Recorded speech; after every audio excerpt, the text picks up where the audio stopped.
Page number 100 પર જોઈએ દાંતનું ક્ષરણ, બરાબર. જે ક્ષારણ બોલતા હોય છે એ જ છે ક્ષરણ, બરાબર. તો દાંતનું ક્ષરણ કે દાંતનો ક્ષય ઇનેમલ અને ડેન્ટિનનું ધીમે ધીમે નાજુક બનવાને કારણે થાય છે. તો તમે 9મા ધોરણમાં પણ ઇંગ્લિશમાં લગભગ સેકન્ડ લેસન આવતું હતું, એમાં આવતું હતું, બરાબર. તો ડેન્ટલ હાઇજીન, દાંતનું આરોગ્ય, તો એમાં આવતું હતું કે જે ઉપરનું પણ જે ઇનેમલ જે છે, બરાબર, એ ધીમે ધીમે જે જમ્સ દ્વારા ખવાતું જાય, બરાબર. તો એને ક્ષરણ કહે છે. તો દાંતનું ક્ષરણ કે દાંતનો ક્ષય કેવી રીતે થાય છે? તો ઇનેમલ અને ડેન્ટિનનું ધીમે ધીમે નાજુક બનવાને કારણે થાય છે. આની શરૂઆત ત્યારે થાય છે જ્યારે જીવાણુ કે બેક્ટેરિયા શર્કરા પર પ્રક્રિયા કરી એસિડનું નિર્માણ કરે છે. શું કે ભાઈ જે ખોરાકના જે કણો ચોંટેલા હોય, બરાબર, એમાં શર્કરા રહેલી હોય અને એના પર પ્રક્રિયા કરીને એસિડનું નિર્માણ કરે છે. ત્યારે ઇનેમલ નાજુક કે વિખનીજીકરણ પામે છે. શુદ્ધ ગુજરાતી લખેલું છે વિખનીજીકરણ, વિખેરાવું એમ, નિજીકરણ મતલબ નાનું પાતળું એમ. તો વિખનીજીકરણ પામે છે એટલે કે ખનિજ કે ક્ષાર દૂર થવાની ક્રિયા. અનેક જીવાણુઓ કે બેક્ટેરિયા ખાદ્ય કણો કે અણુઓ સાથે ભળી જઈને દાંતો પર ચોંટીને દાંતના પ્લેક એટલે કે દાંત પર બાજતી છારી બનાવી દે છે, બરાબર. જે પીળી પીળી જે છારી હોય, વ્હાઈટ પીળી જેવી, યેલોઇશ, આ દંતીય પ્લેક દાંતને ઢાંકી દે છે, જેથી લાળ રસ એસિડને સક્રિય કરવા માટે કે પ્રક્રિયા કરવા માટે દાંતની સપાટી સુધી પહોંચી શકતું નથી. ખોરાક ખાધા બાદ દાંતોમાં બ્રશ કરવાથી પ્લેકને દૂર કરી જીવાણુ કે બેક્ટેરિયા એસિડ ઉત્પન્ન કરે તે પહેલા દૂર કરી શકાય છે. જો તેઓ પર કોઈ પણ અસર થતી નથી તો સૂક્ષ્મજીવ દાંતની મજ્જામાં લેની અંદર છે પ્રવેશ પામે છે અને દહન કે ઝણઝણાટી કે સંક્રમણ કરી શકે છે, બરાબર. કે દાંતનો દુખાવો થતો હોય, ઝણઝણાટી થતી હોય, બરાબર, કે સંક્રમણ મતલબ ચેપ, તો એ બધું થઈ શકે છે. તો આ દાંતનું ક્ષરણ, બરાબર. હવે આગળ જોઈએ પેજ નંબર 101 પર. તો શ્વસન, શું પાચનનું આપણે જોયું, હવે શ્વસનની ક્રિયા જોઈએ. તો કે હવે પહેલા અહીંયા એક પ્રવૃત્તિ આપેલી છે, અહીંયા સાઈડ ઉપર શું આપેલું છે? તો 2 ટેસ્ટ ટ્યુબ એક જે છે એમાં ચૂનાનું પાણી છે, બરાબર, રબરની ટ્યુબ પિચકારી છે, બરાબર, રબર ટ્યુબ. હવે અહીંયા ગાડી શું કર્યું છે? ટ્યુબ જે છે એના પર ફૂંક મારી છે, ચૂનાના નીતરું પાણી, જે પાણીયુક્ત ટેસ્ટ ટ્યુબ છે, કસનળી છે. તો હવે એમને તમે રબર જે પિચકારી છે એને પમ્પિંગ કરશો, મતલબ ઊંચે નીચે, તો એમાં હવા જશે, બરાબર. તો ચૂનાનું પાણી જે છે લગભગ એમનું એમ રહેશે, બરાબર. પણ અહીંયા આપણે જે ફૂંક મારીએ છીએ તો એ ફૂંકમાં શું જશે? કાર્બન ડાયોક્સાઇડ, બરાબર. અને એના કારણે જે ચૂનાનું નીતરું પાણી છે એ દૂધિયું બનશે, બરાબર. તો હવે જોઈએ અહીંયા ગાડી એક કસનળીમાં તાજું તૈયાર કરેલું ચૂનાનું પાણી લો. આ ચૂનાના પાણીમાં ઉચ્છવાસ દ્વારા નીકળતા વાયુને કસનળીમાં પ્રવાહિત કરો. તો જે અહીંયા ગાડી બી આકૃતિ છે તે નોંધ કરાવો કે ચૂનાના પાણી દૂધિયું થવા માટે કેટલો સમય લાગે છે. તો એ જલ્દીથી થશે. પછી છે એક સિરિંજ કે પિચકારી દ્વારા બીજી કસનળીને ચૂનાનું પાણી નીતરું પાણી લઈને વાયુ પ્રવાહિત કરો. નોંધ કરો કે આ વખતે ચૂનાનું પાણી દૂધિયું થતા તો એ ખૂબ વધારે સમય લાગશે, લગભગ ખૂબ ઓછું એવું એ પ્રમાણે થશે દૂધિયું. ઉચ્છવાસ દ્વારા નીકળતા વાયુમાં કાર્બન ડાયોક્સાઇડ, કારણ કે ભાઈ વાતાવરણમાં પણ કાર્બન ડાયોક્સાઇડ તો રહેલો છે, બરાબર. તો પછી પેલી જે પિચકારી વડે આપણે કરીએ છીએ તો એનાથી પાણી દૂધિયું થતા ખૂબ ટાઈમ લાગશે, થશે ખરું. જ્યારે પેલું આપણે ઉચ્છવાસમાં બધો કાર્બન ડાયોક્સાઇડ જ છે, બરાબર, તો જલ્દીથી પેલું પાણી દૂધિયું બની જશે. હવે આગળ જોઈએ પ્રવૃત્તિ 6.5. કોઈ પણ ફળોના રસ કે ખાંડનું દ્રાવણ લઈને તેમાં કેટલીક યીસ્ટ નાખો. એક છિદ્રવાળો બૂચ લગાડી કસનળીમાં આ મિશ્રણને લો. હવે છે કોર્કમાં વાળેલી કાચની નળી, કોર્ક એટલે જે બૂચ આવે કાળો જે રબરનો એમ, તેમાં કાચની નળી લગાવ્યો. કાચની નળીના મુક્ત છેડાને તાજું તૈયાર કરેલ ચૂનાના પાણી વાળી કસનળીમાં ડુબાડો.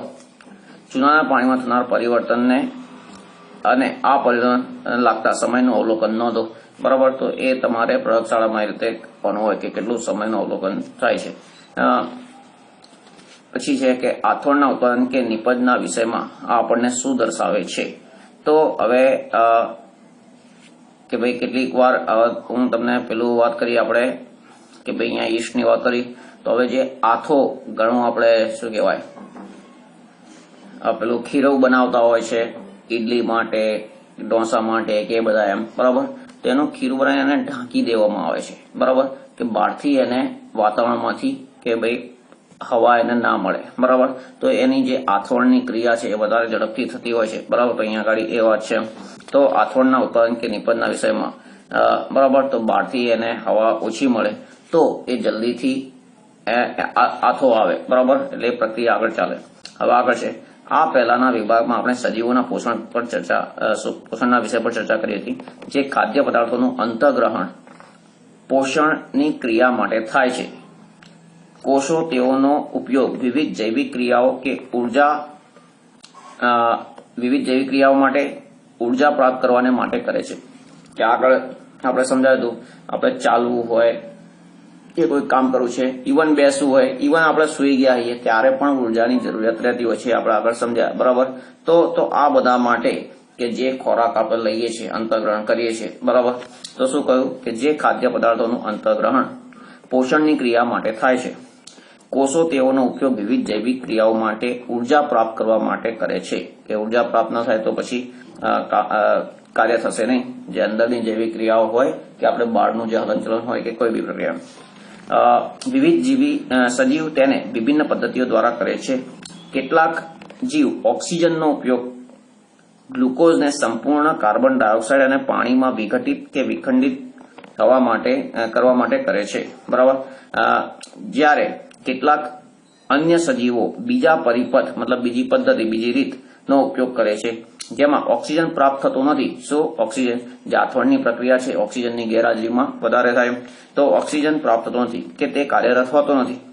આ બધી અવસ્થાઓમાં પહેલો તબક્કો ગ્લુકોઝના 6 કાર્બન વાળા અણુનું 3 કાર્બન વાળા અણુ પાયરુવેટમાં વિઘટન કરવાનો છે. શું તો ગ્લુકોઝનું વિઘટન શેમાં થાય છે? ગ્લુકોઝ જે 6 કાર્બન વાળો જે છે, આગળ આપણે જોયું હતું C6H12O6, બરાબર, આગળ પ્રક્રિયામાં આવ્યું હતું. તો એ ગ્લુકોઝ જે છે એમાં C6 મતલબ કાર્બન 6 છે. હવે એનું 3 કાર્બન વાળા અણુમાં શું, તો હવે 3 કાર્બન વાળા અણુ જે છે પાયરુવેટ, બરાબર, નીચે લીટી જોડે જો ગ્લુકોઝ અને પાયરુવેટ માં વિઘટન કરવાનું છે. આ ક્રિયા કોષરસમાં થાય છે. આના પછી પાયરુવેટ ઇથેનોલ અને કાર્બન ડાયોક્સાઇડમાં રૂપાંતરિત થાય છે. શું એના પછી શેમાં આગળ પ્રક્રિયા ચાલે છે? એમાં ઇથેનોલ અને કાર્બન ડાયોક્સાઇડમાં રૂપાંતર થાય છે. આ ક્રિયા યીસ્ટમાં આથવણ દરમિયાન થાય છે. શું યીસ્ટ જે છે એમાં ક્યારે આથવણ દરમિયાન આ ક્રિયા થાય છે? આ ક્રિયા ઓક્સિજનની ગેરહાજરીમાં થવાથી તેને અજારક શ્વસન કહે છે. શું ઓક્સિજનની ગેરહાજરીમાં જે આ ક્રિયા થાય છે તો એને અજારક શ્વસન કહે છે, બરાબર. હવે છે પાયરુવેટનું વિખંડન કે વિઘટન ઓક્સિજનનો ઉપયોગ કરી કણાભસૂત્રોમાં થાય છે. શું જે પાયરુવેટ એનો વિખંડન થાય કે વિઘટન એ કોનો ઉપયોગ કરીને? ઓક્સિજનનો ઉપયોગ કરી. અને ક્યાં આગળ? કણાભસૂત્ર નામની અંગિકા જે છે એના વિશે તમે આગળ 9મા ધોરણમાં ભણી ગયા, જુદી જુદી જે અંગિકાઓ આવતી હતી. તો પાયરુવેટનું વિખંડન કે વિઘટન ઓક્સિજનનો ઉપયોગ કરીને કણાભસૂત્રોમાં થાય છે, બરાબર. આ ક્રિયા 3 કાર્બન વાળા પાયરુવેટના અણુનું વિઘટન કરીને 3 કાર્બન ડાયોક્સાઇડના અણુઓ આપે છે. શું એમાંથી કેટલા? 3 કાર્બન ડાયોક્સાઇડ અણુ આપે છે. બીજી નિપજ પાણી છે. પેલામાં શું હતું? પાયરુવેટ, ઇથેનોલ અને કાર્બન ડાયોક્સાઇડ. જ્યારે અહીંયા ગાડી શું છે કે ભાઈ પાયરુવેટ નું વિઘટન કરીને શું આપે છે? તો 3 કાર્બન ડાયોક્સાઇડના અણુ અને પાણી, બરાબર. આ પ્રક્રિયા ઓક્સિજનની હાજરીમાં થવાથી તેને જારક શ્વસન કહે છે. હવે કોઈને એમ થાય કે આપણે અહીંયા ગાડી કાર્બન ડાયોક્સાઇડ અને પાણી આવ્યું તો આપણે શ્વાસ જે બહાર કાઢીએ છીએ, બરાબર, તમે આમ કરો અથવા તો એમાં ભેજ લાગશે, ભીનાશ લાગશે, બરાબર. તો જોડે જોડે પાણી પણ એ રીતે નીકળે છે, બરાબર. તો શું કહ્યું કે આ પ્રક્રિયા ઓક્સિજન તો પાયરુવેટનું વિઘટન કરી 3 કાર્બન ડાયોક્સાઇડ અણુ આપે છે. બીજી નિપજ પાણી છે. આ પ્રક્રિયા ઓક્સિજનની હાજરીમાં થવાથી તેને જારક શ્વસન કહે છે. અજારક શ્વસન જે આગળ આવી વાત, બરાબર. પહેલા આવીએ અજારક શોષણની વાત આવી, પછી જારક. તો અજારક શોષણની તુલનામાં જારક શોષણમાં ઉર્જાનો ત્યાગ ખૂબ જ વધારે થાય છે.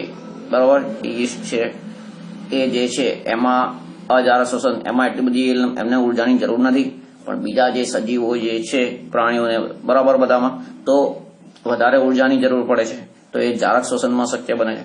તો હવે શું કહ્યું કે અજારક શોષણની તુલનામાં જારક શોષણમાં ઉર્જાનો ત્યાગ ખૂબ જ વધારે થાય છે. કેટલીક વાર જ્યારે આપણી સ્નાયુ પેશી એટલે કે માંસપેશી ના કોષોમાં ઓક્સિજનનો અભાવ હોય છે કે ઓછું પ્રમાણ હોય ત્યારે પાયરુવેટનું વિઘટન બીજા પરિપથ પર થાય છે. મતલબ બીજી રીતે અહીંયા પાયરુવેટ 3 કાર્બન વાળા અણુ લેક્ટિક એસિડમાં રૂપાંતર પામે છે. શેમાં? 3 કાર્બન વાળા અણુમાં લેક્ટિક એસિડ. એમ ક્યારે?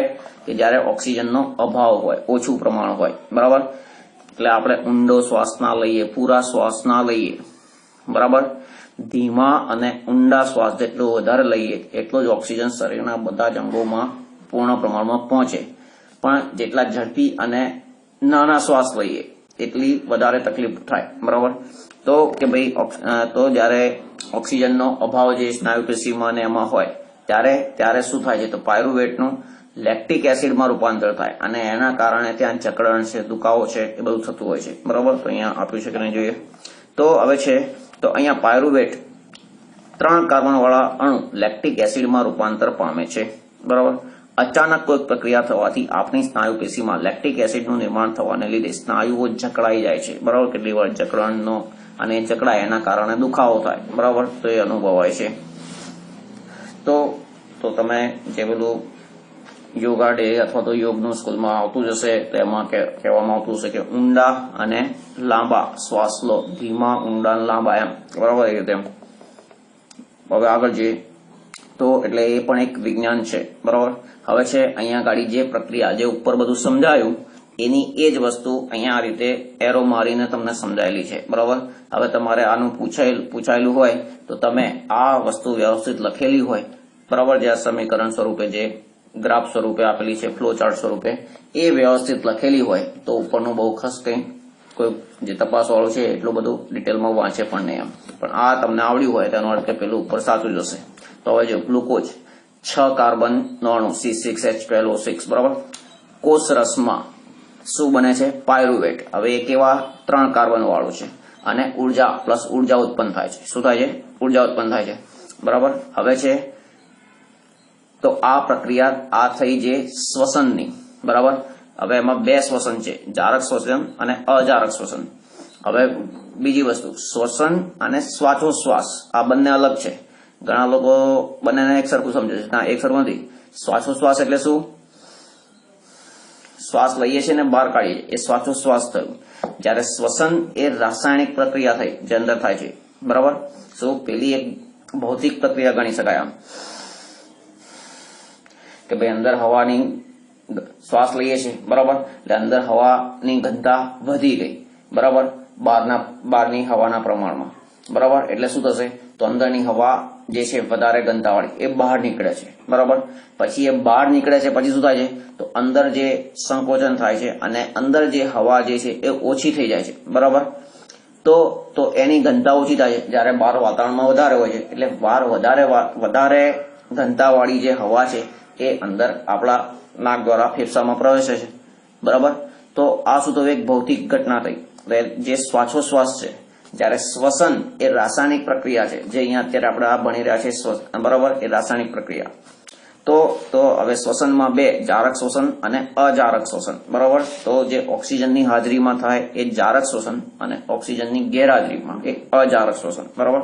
તો હવે છે આપણે જોઈએ તો કે ભાઈ ગ્લુકોઝ એમાં કોષ રસમાં પ્રક્રિયા જે થાય છે તો પાયરુવેટ બને છે. એ કેવો અણુ છે? 3 કાર્બન વાળો અણુ.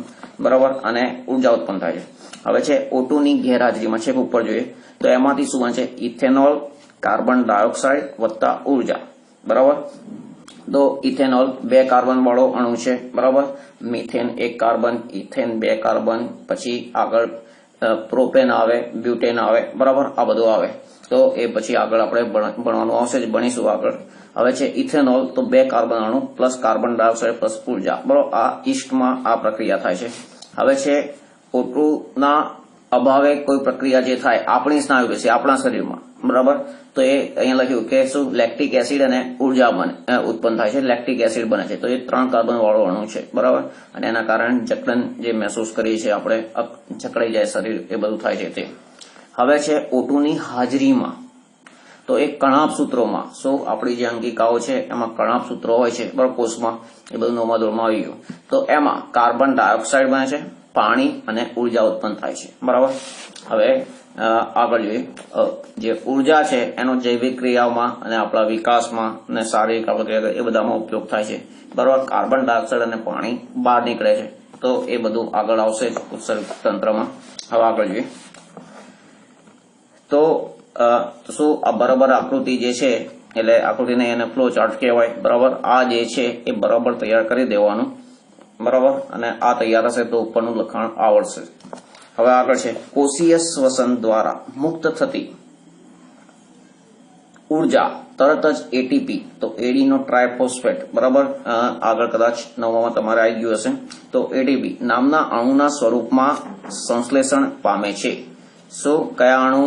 તો એટીપી, બરાબર, એના સ્વરૂપમાં સંશ્લેષણ મતલબ એનું બનવું એમ, તો સંશ્લેષણ પામે છે, જે કોષને અન્ય પ્રક્રિયાઓ માટે બળતણના રૂપે પ્રાપ્ત થાય છે, બરાબર. કે ભાઈ આપણે જે બાઇક જે છે કે કોઈ બી વાહન છે એમાં પેટ્રોલ ને બધું હોય તો એ ચાલે, બરાબર, કોઈ બળતણ હોય તો, એમ એ રીતે કે એટીપી જે છે એ હોય તો આપણી બધી ક્રિયાઓ ચાલે એમ. તો એક સ્વરૂપ બીજા સ્વરૂપમાં રીતે રૂપાંતર થઈ રહ્યું છે, બરાબર. તો શું કોષીય શ્વસન દ્વારા મુક્ત થતી ઉર્જા તરત જ એટીપી નામના અણુના સ્વરૂપમાં સંશ્લેષણ પામે છે. જેમ પેલી જે પાવર ગ્રીડ સ્ટેશન બધા હોય, બરાબર, જ્યાં જે વીજળીનો સંગ્રહ થતો હોય, બરાબર, અને એ જે ગ્રીડ છે ત્યાંથી વીજળી બધે મોકલવામાં આવતી હોય, તો એ રીતે એમ, તો અહીંયા એટીપી નામના અણુના સ્વરૂપમાં સંશ્લેષણ પામે છે, જે કોષને અન્ય પ્રક્રિયાઓ માટે બળતણના રૂપે પ્રાપ્ત થાય છે. એટીપીનું વિઘટન એક નિશ્ચિત પ્રમાણમાં ઉર્જાને મુક્ત કરે છે, જે કોષની અંદર થનારી આંતરોષ્મી, બરાબર, તો એન્ડોથર્મિક, તો આ ઉષ્મીય પ્રક્રિયાઓ જે છે તે, તો આંતરોષ્મી પ્રક્રિયાનું સંચાલન કરે છે, બરાબર. હવે આગળ છે અહીંયા એટીપી નું આપેલું છે, ચલો જો, તો એડીનો સાઇન ટ્રાયફોસ્ફેટ, તો હવે છે મોટા ભાગની કોષીય પ્રક્રિયા માટે એટીપી એક ઉર્જા ચલણ છે. શ્વસનની પ્રક્રિયામાં મુક્ત થયેલી ઉર્જાનો ઉપયોગ એડીપી, તો એ ડાયફોસ્ફેટ છે, બરાબર. પેલું ટીપી તો ટ્રાયફોસ્ફેટ, આ ડીપી તો ડાયફોસ્ફેટ, અને અકાર્બનિક ફોસ્ફેટ પી, જે અકાર્બનિક ફોસ્ફેટ માટે સર્કલ કર્યું પી ને, માંથી એટીપી નો અણુ બને છે. તો એડીપી પ્લસ પી, બરાબર, તો એડીપી તો એમાં ડાયફોસ્ફેટ એટલે 2 ફોસ્ફેટ છે, વત્તા પી એટલે કે ફોસ્ફેટ એટલે ત્રીજો અણુ ઉમેરાયો એમ, અને પછી એમાંથી શું બને છે? તો એટીપી. તો અકાર્બનિક ફોસ્ફેટ જે છે એ એની સાથે જોડાય છે અને એટીપી બને છે. આંતરોષ્મી પ્રક્રિયા કોષની અંદર થાય છે ત્યારે આ એટીપી નો ઉપયોગ પ્રક્રિયાઓનું સંચાલન કરવા કે પ્રક્રિયા દર્શાવવામાં થાય છે. પાણીનો ઉપયોગ કર્યા પછી એટીપી માં જ્યારે આંતરિક ફોસ્ફેટ એટલે કે અકાર્બનિક ફોસ્ફેટ એની સહલગ્નતા તૂટે છે તો 30.5 કિલોજૂલ પ્રતિ મોલ ને સમકક્ષ ઉર્જા મુક્ત થાય છે, બરાબર. જેમ પાણી આપણે ગરમ કરીએ ને એમાંથી વરાળ નીકળે છે, બરાબર, તો એ વરાળ એક પ્રકારની ઉર્જા થઈ, બરાબર. તો એવી રીતે અહીં ગાડી આ જે પાણી જે છે, બરાબર, એમાંથી એનો ઉપયોગ કર્યા પછી જે ઉર્જા ઉત્પન્ન થાય છે તો એટલે 30.5 કિલોજૂલ પ્રતિ મોલ એને સમકક્ષ ઉર્જા મુક્ત થાય છે. હવે આગળ છે વિચારો કેવી રીતે એક બેટરી વિવિધ પ્રકારના ઉપયોગ માટે ઉર્જા આપે છે. કે ભાઈ બેટરી વધારે જે સેલ જોડીએ, બરાબર, એક કરતા વધારે સેલ હોય એની જે રચના જે છે એ બેટરી થઈ, બરાબર. સેલ તમે જાણો જ છો કે ભાઈ આપણે ઘડિયાળમાં કે મોબાઈલમાં કે બધામાં લગાડીએ છીએ, બરાબર, અને વધારે સેલથી પછી એ બેટરીની રચના બની. એ બેટરી જે છે તો રાસાયણિક ઉર્જાનું વિદ્યુત ઉર્જામાં આપણે રૂપાંતર કરીએ છીએ. તો અહીંયા છે કે કેવી રીતે બેટરી વિવિધ પ્રકારના ઉપયોગ માટે ઉર્જા આપે છે. આ યાંત્રિક ઉર્જા, પ્રકાશ ઉર્જા, વિદ્યુત ઉર્જા અને આ રીતે અન્ય માટે ઉપયોગમાં લેવાય છે. તો કે ભાઈ આ આપણા શરીરમાં છે એનો આપણે અલગ અલગ ઉપયોગ કરીએ છીએ. આ રીતે કોષમાં એટીપી ના ઉપયોગ પેશીઓના સંકોચન, પ્રોટીન સંશ્લેષણ, પ્રોટીનનું બનવું, સંશ્લેષણ મતલબ ઉર્મિવેગના વહન, તો ઉર્મિવેગનું વહન મતલબ કે ભાઈ આપણે કોઈ જગ્યાએ સ્પર્શ કરીએ કે ભાઈ ગરમ વસ્તુ છે, ઠંડી વસ્તુ છે કે બધું, તો એ વેગ જે જુદા આખા શરીરમાં વહન થાય, એક મચ્છર બેઠું, માખી બેઠી તો પણ ખબર પડે, બરાબર. તો આ જુદી જુદી જે સંવેદનશીલતા છે એ પણ આગળ આવશે, બરાબર, ભણવાનું. તો એનું જે ઉર્મી વેગનું વહન થાય, બરાબર, ડિટેલમાં એ વખતે જોઈશું. પ્રચલન, તો એક જગ્યાથી બીજી જગ્યાએ આપણે પ્રચલન જઈએ છીએ તે, અને અંદર પણ એક ક્રિયા ચાલતી હોય તે વગેરે અને ક્રિયાઓ માટે થાય છે. હવે આગળ ઉપરનું જે છે એ આગળ જોઈએ, જારક શ્વસન. તો જારક શ્વસન ઓક્સિજન પર આધારિત હોવાથી જારક સજીવોને એ સુનિશ્ચિત કરવામાં આવશ્યકતા છે કે પર્યાપ્ત માત્રામાં ઓક્સિજન પ્રાપ્ત કરતા રહે. આપણે જોઈ ગયા કે વનસ્પતિ વાયુઓનો વિનિમય મતલબ આપલે રંધ્ર મતલબ છિદ્ર દ્વારા કરે છે, અને આંતરકોષીય અવકાશ તે સુનિશ્ચિત કરે છે કે બધા કોષો વાયુના સંપર્કમાં હોય. કે ભાઈ પાંદડા છે તો પાંદડા પર પણ ઘણા બધા કોષો છે, બરાબર, અબજો એ રીતે, તો એ બધા સીધા વાયુના સંપર્કમાં હોય. તો વાયુના સંપર્કમાં હોય. અહીંયા કાર્બન ડાયોક્સાઇડ અને ઓક્સિજનની આપલે પ્રસરણ દ્વારા થાય છે. તે કોષોમાં કે તેનાથી દૂર અને બહાર હવામાં જઈ શકે છે. પ્રસરણની દિશા પર્યાવરણીય અવસ્થાઓ અને વનસ્પતિની આવશ્યકતા પર આધારિત હોય છે, બરાબર. કે આપણે તમારે ભણવામાં એટલે આપણે આગળના ધોરણો ભણી ગયા છે, વારે ઘડી હમણાં પણ ચર્ચા આવી છે. દિવસે પ્રકાશ સંશ્લેષણની ક્રિયા થાય ત્યારે કાર્બન ડાયોક્સાઇડની જરૂર પડે છે, તો એ કાર્બન ડાયોક્સાઇડ લે છે અને ઓક્સિજન મુક્ત કરે છે. રાત્રે એનાથી ઉલટું ચાલે છે, ઓક્સિજન લે છે અને કાર્બન ડાયોક્સાઇડ મુક્ત કરે છે. એટલે શું કહ્યું કે પ્રસરણની દિશા પર્યાવરણીય અવસ્થાઓ અને વનસ્પતિની આવશ્યકતા પર આધારિત છે. એ જ રીતે બીજું કે ભાઈ જે પ્રવાહી જે છે, જે પાણી જે છે, ખનિજ ક્ષારો એમાં વપરેલા છે, એ મૂળ દ્વારા એનું શોષણ થાય ને છેક ઉપર સુધી પર્ણ સુધી પહોંચે. જ્યારે જે પર્ણએ ખોરાક બનાવ્યો એ ખોરાક બધા જ જે આખું જે ઝાડ છે એના બધા જ અંગોમાં જાય, તો એ નીચેની તરફ સ્થાનાંતર કરે છે, અને જે પાણી છે, ખનિજ ક્ષારો છે, ઉપરની તરફ. એમ તો શું કહ્યું, પ્રસરણની દિશા પર્યાવરણીય અવસ્થાઓ અને વનસ્પતિઓની આવશ્યકતા પર આધારિત હોય છે. રાત્રિ દરમિયાન જ્યારે કોઈ પ્રકાશ સંશ્લેષણ ક્રિયા થતી નથી ત્યારે કાર્બન ડાયોક્સાઇડનું બહાર નીકળવું એ મુખ્ય આપલે ક્રિયા છે. દિવસમાં શ્વસન દરમિયાન નિર્માણ પામેલ CO2 પ્રકાશ સંશ્લેષણમાં વપરાઈ જાય છે. આમ કોઈ CO2 મુક્ત થતો નથી. આ સમયે ઓક્સિજનનું મુક્ત થવું તે મુખ્ય ઘટના બને છે. હવે આગળ છે, પ્રાણીઓમાં પર્યાવરણમાંથી ઓક્સિજન મેળવવા અને ઉત્પન્ન થયેલા કાર્બન ડાયોક્સાઇડથી છુટકારો મેળવવા માટે વિવિધ પ્રકારના અંગોનો વિકાસ થયેલો હોય છે. સ્થળચર પ્રાણી વાતાવરણમાંથી ઓક્સિજન મેળવી શકે છે, પરંતુ જો પ્રાણીઓ પાણીમાં રહેતા હોય તો તેઓને પાણીમાં દ્રાવ્ય ઓક્સિજનનો જ ઉપયોગ કરવો પડે છે. પાણીમાં શું છે, એ પાણી શું છે, H2O, તો O એટલે ઓક્સિજન. તો એમાં જે દ્રાવ્ય ઓક્સિજન છે, ઓગળેલો ઓક્સિજન છે, એનો ઉપયોગ કરવો પડે છે, બરાબર. હવે